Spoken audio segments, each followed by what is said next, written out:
सबसे पहले तो आर्कियोलॉजिकल सर्वे ऑफ इंडिया ने जो राखीगढ़ी साइट है इंडस वैली सिविलाइजेशन में, जैसे मोहनजोदाड़ो को लेके अभी आपने डांसिंग गर्ल को इतना सुना, डांसिंग गर्ल जो ब्रॉन्ज की बनी थी, कौन सी टेक्निक यूज हुई थी उसमें? Lost wax technique. तो उसमें भी हमने देखा कि मोहनजोदारो तो इंपॉर्टेंट साइट थी, पर हमें स्केलेटन एविडेंसेस बहुत सारे राखीगढ़ी से भी मिलते हैं। राखीगढ़ी आपका हरियाणा में आ जाएगा। पहले ये आर्कियोलॉजिकल सर्वे ऑफ इंडिया के अंडर था।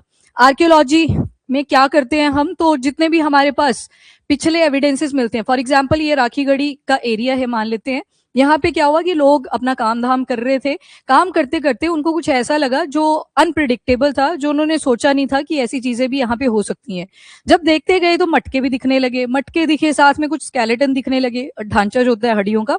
तो ये सारी चीजें जब दिखी तो फटाफट से कॉल लगती है आर्कियोलॉजिकल टीम को। आर्कियोलॉजी क्या करती है, यहाँ पे डिगिंग शुरू करती है और क्या क्या एविडेंसेस अवेलेबल थे वो इतिहास को अंडरस्टैंड करने की ट्राई करते हैं, पर किसके बेसिस पे? एविडेंस के बेसिस पे। फॉर एग्जाम्पल अगर किसी मटके के ऊपर ऐसे मछली बनी हुई थी तो मछली की इंपॉर्टेंस वहां पे दिखती है कि शायद डाइटरी हैबिट में भी इंक्लूडेड था या शायद वर्शिप करते थे। तो 2-3 स्टोरीज निकल के आती हैं, तभी हिस्ट्री में थोड़ी सी चीजें आपको अनसर्टेन दिखती हैं। तभी बोला जाता है कि हिस्ट्री बुक्स बार बार अपडेट नहीं करनी होती, एडिशन कर सकते हो। फॉर एग्जाम्पल पिछला दिन चला गया, वो भी पास्ट ही है, उसकी एडिशन आप कर सकते हैं, चेंज नहीं कर सकते, वो यही रीजन होते हैं उसके। तो आर्कियोलॉजी क्या करती है, पुराने एविडेंसेस से अंडरस्टैंड करती है कि उस टाइम की हिस्ट्री क्या रही होगी। सेम राखीगढ़ी साइट है, यहाँ पे भी हमें बहुत सारे एविडेंसेस मिलते हैं, प्लस स्केलेटन्स मिलते हैं। और स्केलेटन एक मिला था एक विमेन का, जो इंडिकेट करता है कि इंडस वैली सिविलाइजेशन के बाद वैदिक पीरियड आता है। वैदिक पीरियड में आप 2 पीरियड्स पढ़ते हो, एक आता है ऋग्वैदिक, दूसरा आता है लेटर वैदिक। ऋग्वैदिक पीरियड में बड़ी सारी स्टोरीज निकल के आती हैं कि ऐसा क्या हुआ, इंडस वैली सिविलाइजेशन खत्म हो जाती है और फिर वैदिक पीरियड शुरू हो जाता है। कईयों ने बोला कि शायद यहाँ पे फ्लड्स आ गए थे इंडस रिवर के अंदर, सारी की सारी जो सिटी थी वो बह के आगे निकल जाती है, एक स्टोरी ये। दूसरा बोला कि बाद में ना हमें जो यहाँ के छोटे छोटे पॉटरीज हुआ करते थे वो उतने डिजाइनर नहीं मिलते हैं, मतलब सिंपल थे, तो ये भी अज्यूम कर लिया जाता है कि शायद वहां की जो सोसाइटी थी उनको किसी का डर हो चुका था, कोई डोमिनेंट पीपल वहां पे आ चुके थे या डोमिनेंट जो कम्युनिटीज हैं वो यहाँ पे पहुंच चुकी थी। तो ऐसी ऐसी स्टोरी आईवीसी को लेकर बना दी जाती है। एक है माइग्रेशन बेस्ड स्टोरी। माइग्रेशन में बोलते हैं कि आर्यंस आए थे। अब आर्यंस के लिए नया टर्म यूज किया जा रहा है, इंडो आर्यंस। उससे क्या रिप्रेजेंटेशन हो रही है कि कहीं से आए नहीं थे, यही वाली इनकी अपडेटेड जनरेशन थी। जैसे हम में मिलेनियल्स हैं, जेनजी हैं, तो वैसे अब इसके आर्यन के आगे क्या लगा दे रहे हैं एकेडमिक्स में, इंडो। इंडो वर्ड इंडिकेट कर रहा है कि इतनी ज्यादा माइग्रेशन नहीं थी। अदरवाइज स्टेपीज, स्टेपीज क्या है, ये ग्रासलैंड है। कहाँ पे मिलेंगे? सेंट्रल एशिया, रशिया वाला पार्ट, यहाँ पे जो ग्रासलैंड दिखते हैं आपको यहाँ से हैं। तो यही बोलते थे कि पेस्टोरल कम्युनिटीज आई थी फ्रॉम स्टेपी एरिया, मतलब सेंट्रल एशिया वाला वगैरह का पार्ट, और पहुंच गए थे अखंड भारत की तरफ। ठीक है, तो इस तरह से माइग्रेशन की स्टोरीज हैं। पर ये जो आगे यहाँ पे आर्कियोलॉजी उस विमेन के स्केलेटन को अंडरस्टैंड कर रही थी, अभी तक पूरी अंडरस्टैंडिंग नहीं बनी है, पर एक चीज बता दी है उन्होंने कि इनका इंडो आर्यन के साथ लेना देना नहीं है, मतलब उनकी लीनियज की ये नहीं है। अब कैसे पता लगा? तो डेटिंग मेथड भी तो लगाए जाते हैं, तो उसकी एज भी निकाली गई, तो इस वजह से बोला कि ये इंडो आर्यन माइग्रेशन के अंडर तो नहीं आती है। तो एक चीज बोली। एंड दूसरी चीज, गवर्नमेंट ने बोला था कि जो राखीगढ़ी साइट है इसको हम डेवलप करेंगे। डेवलप किस पर्पज से? कि आसपास म्यूजियम बना दिया, क्योंकि इतनी इंपॉर्टेंट हिस्टोरिकल साइट है जहां से सिविलाइजेशन की स्टार्टिंग हो रही है, तो इन्होंने बोला म्यूजियम बना देंगे, आसपास के एरिया को डेवलप करेंगे, टूरिज्म आएगा, टूरिज्म से लोकल इकोनॉमी भी सपोर्ट करेगी। गवर्नमेंट ने ये 2021 का बोला हुआ था, उसके बाद कुछ नहीं हुआ इसमें। तो राखीगढ़ी यानी कि हरियाणा की जो गवर्नमेंट है उन्होंने खुद ही एक प्लान बनाया कि हम खुद ही डेवलप कर लेंगे, क्योंकि बहुत अर्जे से सेंटर ने पेंडिंग ही रखा हुआ है। तो सबसे पहले तो ह्यूमन स्केलेटन रिमेन्स ये एक्सकवेट करे गए थे, जो आर्कियोलॉजिकल साइट है राखीगढ़ी की हरियाणा में। और अब ये आर्कियोलॉजिकल सर्वे ऑफ इंडिया ने पकड़ा दिया है anthropological survey of India. Anthro का मतलब ही ह्यूमन बींग होता है। जैसे अभी फ्लैश फ्लड्स मैं आर्टिकल आपके साथ डिस्कस कर रही थी, मैंने वहां पे बोला एक नेचुरल इवेंट हो सकता है, एक एंथ्रोपोलॉजिकल इवेंट हो सकता है। एंथ्रो मतलब ह्यूमन इंड्यूस, तो एंथ्रोपोमेट्री होती है एक। एंथ्रोपोमेट्री का मतलब होता है कि जैसे आप चेयर पे बैठे हो, तो ऐसा थोड़ी है कि हरमन पतली है तो हरमन के लिए छोटी चेयर लगेगी, या फिर कोई मोटा है तो मोटे के लिए बड़ी चेयर लगेगी, ऐसा बिल्कुल भी नहीं है। क्यों? क्योंकि एंथ्रोपोमेट्रिक स्टडीज करी होती हैं, एक स्टैंडर्ड साइज होता है, वो सभी के लिए लग जाएगा। सेम जब आप बस में बैठते हो, बस में भी सबका स्टैंडर्ड साइज होता है, थोड़ी बहुत भीड़ हो सकती है परे परे थोड़ा, पर अदरवाइज स्टैंडर्ड साइज सभी का सेम होता है। वही चीजें कहाँ पे स्टडी करी जाती हैं? एंथ्रोपोलॉजी के अंदर, ठीक है। एंथ्रोपोलॉजी एक ऑप्शनल सब्जेक्ट भी है, वहां पे आप इन रिमेन्स के बारे में थोड़ा सा अंडरस्टैंडिंग भी बनाते हो। अब ये रिसर्च करेंगे। और एंथ्रोपोलॉजिकल सर्वे ऑफ इंडिया ये किस मिनिस्ट्री के अंडर आता है? तो मिनिस्ट्री ऑफ कल्चर। तो डिटेल साइंटिफिक एविडेंसेस अब यही प्रोवाइड करेंगे। तो Rakhigarhi human remains study, Rakhigarh. अब सवाल थोड़ा सा हिस्टोरिकल कॉन्टेक्स्ट से आ सकता है, तो जब भी आप एंशिएंट हिस्ट्री को पढ़ें वहां पे आएगा राखीगढ़ी साइट के बारे में, तो थोड़ा सा और डिग कर लेना है उसको कि और क्या क्या एविडेंसेस थे। और कई बार ना ये भी पूछ लेते हैं कौन सी साइट नंबर, जैसे ये 7 नंबर साइट है जहां से इस फीमेल का एविडेंस मिला था। कई बार आ जाता है पेपर में ऐसा कि कौन से साइट नंबर से मिला था, नंबरिंग कर दी जाती है ना कि यहाँ पे अलग एविडेंसेस थे, यहाँ पे अलग, तो ये 7 नंबर था, तो ये कोड्स भी दिए जाते हैं।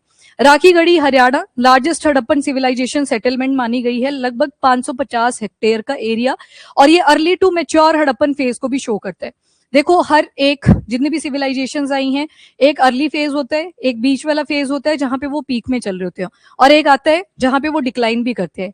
इंडस वैली सिविलाइजेशन में पहले तो ये सेटलमेंट्स ही कर रहे थे, उसके बाद बोलते हैं ना कि फर्स्ट अर्बनाइजेशन तो हो चुकी है, सेकंड कौन सी थी? एक अर्बनाइजेशन तो हो चुकी है, वो आईवीसी को बोलते हैं महाजनपद, तो उसको पहले सेकंड नंबर पे मान लेते हैं। तो ये अर्बनाइजेशन ऑलरेडी हो चुकी है, तो इसमें मैच्योर फेज भी आया था, मैच्योर फेज में ही पीक पॉइंट पे भी थे, और इनका डिक्लाइन भी हुआ था बाद में। फिर वैदिक पीरियड की आप इनिशिएशन देखते हो।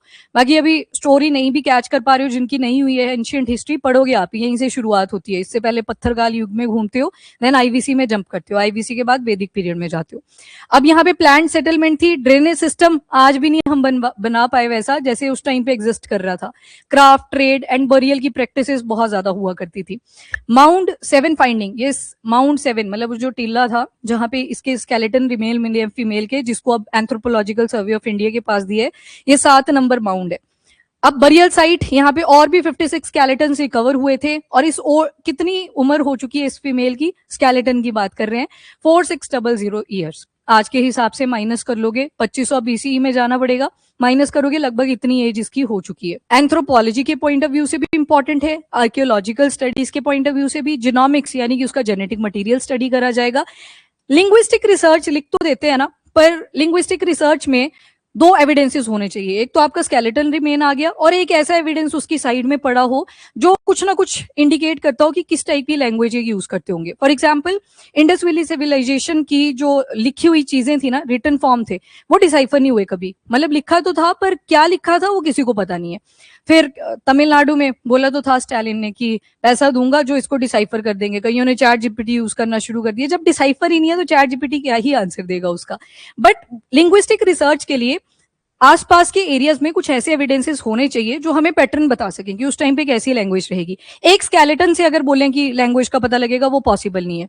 तो ये लिखा तो है न्यूज़पेपर में, पर होता नहीं है ऐसा, ठीक है। लिंग्विस्टिक के लिए आपको और भी एविडेंसेस रिक्वायर्ड होते हैं। डीएनए फाइंडिंग, तो राखीगढ़ी विमेन, ये स्टेपी पेस्टोरल लग गया ना पता, ग्रासलैंड, स्टेपी ग्रासलैंड जो सेंट्रल एशिया और दूसरा आपका रशिया वाला पार्ट था उसको इंडिकेट कर देते हैं। तो स्टेपी ग्रासलैंड है वहां पे, तो पेस्टोरल एक्टिविटी, उनके छोटे छोटे हर्ड्स होंगे, खाते रहते हैं वहां पे ग्रास के ऊपर, फीड करते रहते हैं। तो आरएन एसोसिएटेड है, इनके जेनेटिक मार्कर इस स्केलेटन के अंदर नहीं देखे गए हैं। अब ये कंट्रीब्यूट करता है वही आरएन माइग्रेशन थ्योरी के ऊपर। अब इसके ऊपर बड़ी सारी डिबेट शुरू हो जाएंगी, कोई कुछ अजम्पशन बनाएगा कि हुई भी थी माइग्रेशन, नहीं भी हुई थी। जैसे एकेडमिक यूज में आरएन की जगह पे बोल दिया अब इंडो आरएन। आरएन का मतलब यहाँ पे फेयरनेस के साथ हुआ करता था कि यहाँ पे डार्क स्किन के थे और ये जो आए थे ये थोड़े लाइट स्किन के हुआ करते थे। वैसे तो अर वगैरह का यन जब लग जाते हैं इनके भी डिफरेंट मीनिंग्स निकल के आते हैं, बट ओवरऑल अगर बोले तो फेयरनेस के साथ भी जोड़ते थे। रिमेन अब एंथ्रोपोलॉजिकल सर्वे ऑफ इंडिया के पास दे दिए हैं। क्या क्या साइंटिफिक स्टडीज करी जाएंगी, प्री के लिए प्रिपेयर कर लेना इसको कि जब भी कोई स्केलेटल रिमेन मिलता है कौन कौन सी ऐसी एरियाज हैं out of the following option जो स्टडी करे जाते हैं। तो एक तो उनका डीएनए एनालिसिस ये रहते हैं। स्टेबल आइसोटोप स्टडीज, आइसोटोप जैसे कार्बन का C12 फॉर्म तो कॉमन है जो हम सभी में, एक होते हैं C14 जो रेडियो आइसोटोप भी जिसको आप बोल देते हो, रेडियो टाइप कहा जाता है। इससे हमें पता लगता है उनकी डाइटरी हैबिट उस टाइम पे क्या रही होगी। दांत वगैरह के ऊपर कोई प्रोटीन मिल जाती है तो उससे पता लग सकता है कि उस टाइम पे वो खाते पीते क्या होंगे। तो ये जो स्टेबल आइसोटोप स्टडीज हैं इसके थ्रू हो जाता है। और उसके बाद आते हैं ऑस्टियोलॉजिकल एनालिसिस। ऑस्टियो मतलब बोन्स, पेलियोपैथोलॉजी, पेलियो इंडिकेट कर रहा है कोई फॉसिल है, एंड पैथोलॉजी इंडिकेट कर रही है कि क्या उस टाइम पे कोई बीमारी हुई होगी, तो वो भी यहाँ पे अंडरस्टैंडिंग बनाई जाती है। एनवायरमेंटल रिकंस्ट्रक्शन अगर देखें तो किस टाइप का एनवायरमेंट वहां पे होगा, बॉडी के स्ट्रक्चर से पता लगा सकते हैं ना, जैसे ह्यूमन का पता लगा था, पहले झुक के चलता था, पहले चार जो दो हाथ थे हमारे उनको भी नीचे कभी कभी टच कर लिया करता था, बाद में वो क्या हुआ, इरेक्ट उसका पोस्चर हो जाता है, तो चेंजेस आते चले गए, तो एनवायरमेंटल रिकंस्ट्रक्शन भी करी जा सकती है। इंस्टीट्यूशनल कोलैबोरेशन अगर देखें तो लखनऊ की इंस्टीट्यूट ऑफ पेलियो साइंसेज इसमें इन्वॉल्व है, लंदन का यूसीएल इन्वॉल्व है, बीएचयू जो बनारस हिंदू यूनिवर्सिटी है वाराणसी में वो भी इन्वॉल्व है, zoological survey of India, then botanical survey of India and geological survey of India. Significance अगर देखें तो वही है, माइग्रेशन के ऊपर हमें हाईलाइट देगा, अडेप्टेशन पैटर्न, डाइट और डिजीज के ऊपर हाईलाइट देगा, ह्यूमन एनवायरमेंट इंटरेक्शन कैसी रही थी हड़प्पन एरिया में उसके बारे में अंडरस्टैंड करेगा। तो राखीगढ़ी डेवलपमेंट प्लान, इसके लिए यूनियन गवर्नमेंट ने अपने बजट में बोला था कि हम इस एरिया को डेवलप करेंगे, 2020 से 2021 की अनाउंसमेंट थी, पर करा नहीं गया कभी भी। तो इसी वजह से हरियाणा गवर्नमेंट ने बोला कि 206 करोड़ का डिटेल प्रोजेक्ट रिपोर्ट हमने बना दी है, हम खुद इस एरिया को डेवलप कर लेंगे। तो उस एरिया में कुछ जैसे कैफे बना दिए या हॉस्टल बना दिए, होटल्स बना दिए, अगर टूरिज्म के पॉइंट ऑफ व्यू से वो प्रमोट होता है, तो ये सारी एक्सकवेशन माउंट्स के आसपास एरिया में डेवलप करना हरियाणा ने खुद ही शुरू कर दिया था। इन्होंने बोला कि बाय 2027 हम कंप्लीट कर देंगे इसको, तो स्टेट गवर्नमेंट के पॉइंट ऑफ व्यू से इंपॉर्टेंट हो जाएगा for the Haryana students. And archaeological sites जो 2020 से 21 के ही बजट में दोबारा से मेंशन करी गई थी, हस्तिनापुर यूपी एंड शिवसागर असम, धोलावीरा गुजरात। धोलावीरा आपको पता होना चाहिए, ये ऑलरेडी वर्ल्ड हेरिटेज साइट में इंक्लूडेड है, यूनेस्को का जो वर्ल्ड हेरिटेज साइट है। और एक है अदिचनालूर, ये तमिलनाडु की, तो इनका भी मेंशन करा था।